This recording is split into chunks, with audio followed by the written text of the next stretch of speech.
Good day, YouTube subscribers, and welcome to our channel called If This Car Could Talk. Today we're following up on last Sunday's feature of a sweet 1953 Buick Roadmaster Skylark. Here's the abbreviated history of this rarely seen model from an era in automotive history which we'll never see again. Now, let's go for a ride. For most of its long tenure on the North American automotive scene, Buick has been marketed successfully as a premium automobile brand, selling luxurious and well-appointed models positioned above GM's mainstream brands, while staying just below the flagship luxury Cadillac division. Buick's product focus has always been on vehicle reliability and styling. General Motors was founded by automotive pioneer David Dunbar Buick. It was among the first American marques of automobiles and was also the first company that established General Motors in 1908. Before the official establishment of GM, William C. Durant had served as Buick's general manager and major investor. Securing its position within the American automobile market really happened during the late 1930s when Buick's junior companion brand called Marquette and Cadillac's junior brand called LaSalle were both phased out due to improving economic conditions and more competition in the U.S. Buicks were quickly evolving as an upscale luxury car with a conservative appearance, as opposed to the much more ostentatious Cadillac brand or the forward-thinking sister division of Oldsmobile. During this same time period, most manufacturers were introducing V8 engines of various designs and displacements.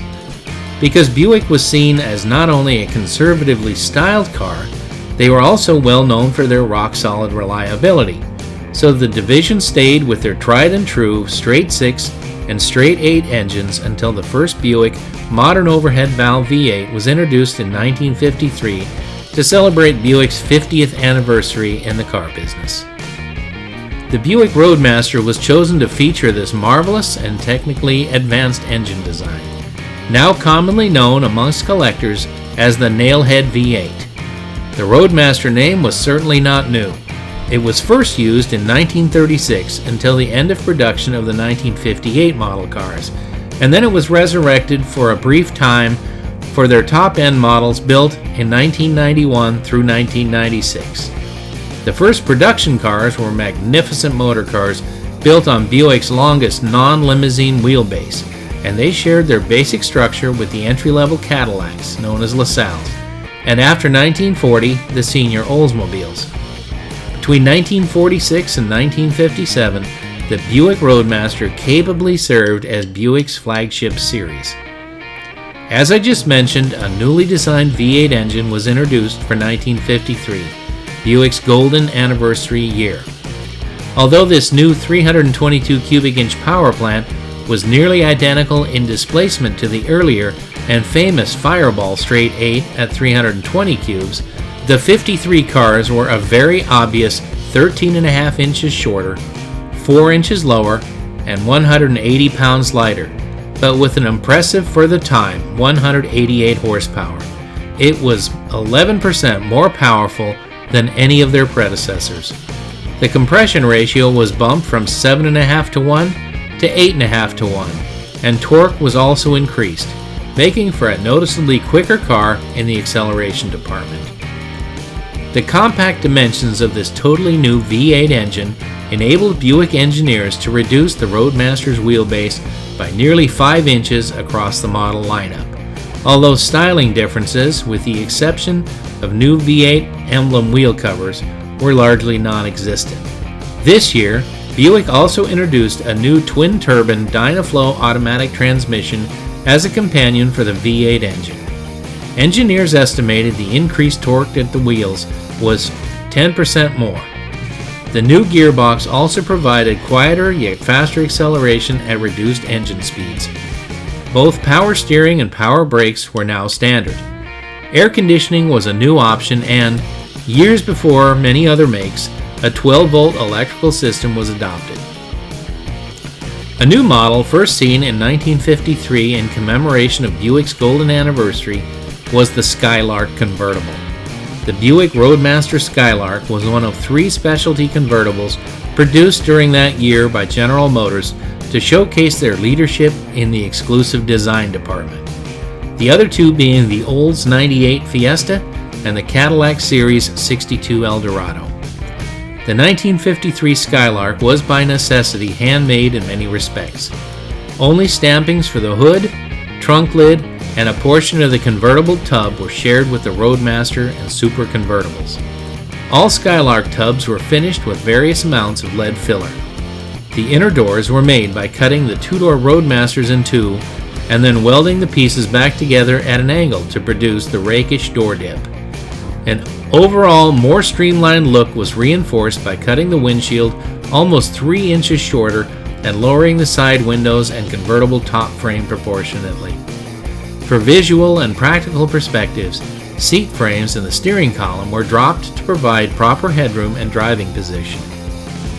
Of the 3 specialty convertibles in the GM stable for 1953, the Skylark's almost unbelievable run of 1,690 units proved the most successful, an amazing sales feat considering the car's 1953 list price was in excess of $5,000. This figure was over 50% more than the very well-equipped $3,200 Roadmaster convertible on which it was based. It's a fact that many of these exclusive convertibles languished in dealer showrooms and would eventually be sold at a discount price just to move them out. Kelsey Hayes real wire wheels and a solid convertible boot cover were all standard and intended to bring the car to the next level in the style department. The cost of this car was the equivalent today of around $49,000, still a bargain for everything the car was during a time of mostly conservative industry styling and option availability. The end of an era for true wood-bodied American cars came to an unceremonious close. These beautifully crafted bodies were a product of Ionia Manufacturing in Michigan, the company that built all Buick station wagon bodies between 1946 and 1964. Priced at just over $4,000, this gorgeous wagon was second in price only to the Skylark, with a mere 670 cars sold. The overall success of the Roadmaster series was undeniable as sales soared to 79,137. For 1954, and only 1954, the Skylark became its own series based on a Century body. The Skylark's return in 1954 debuted with radically redesigned styling unique to the Buick line, which included wheel cutouts that could be painted in a contrasting color to the body. The trunk was sloped into a semi-barrel, and taillights moved to larger chrome fins projecting atop the tail end of the quarter panels. Redesignated the Model 100, this car was based on the all-new shorter Century Special Series 40 chassis and not the larger Series 60 Roadmaster Super chassis, also all new for 1954. Once again, all Skylarks were built only as convertibles and carried the same luxury equipment as before, but front legroom was diminished slightly.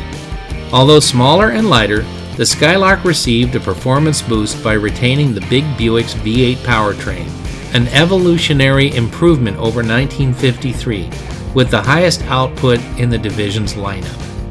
Interestingly, the hood ornament was unique to this car, but would be adopted the following year across the entire Buick product line. Sales for the 1954 model Skylark continued to drop, reflecting the car's continued high price coupled with a perceived step down from the Roadmaster Super Series, slumping far enough to cause the model's cancellation at the end of the model year. Thus, a short but iconic model that is today highly coveted among collectors of post-World War II American cars was developed, produced, sold, and quietly faded away to form another chapter in Buick history. That's a brief look at the history of the 1953 and 4 Buick Roadmaster Skylark convertibles.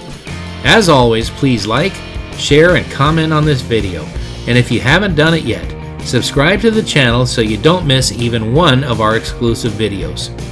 Join us this next Sunday as we bring you a true survivor 1966 Chevrolet Corvair two-door hardtop that the current owner recently acquired from the proverbial elderly lady owner, whose husband bought it new that year. You won't want to miss this story of how it was found, resurrected from its garage tomb, and is now out being enjoyed by a true Corvair enthusiast, along with a bond between the new and original owners. See you Sunday. Remember, please be careful out there.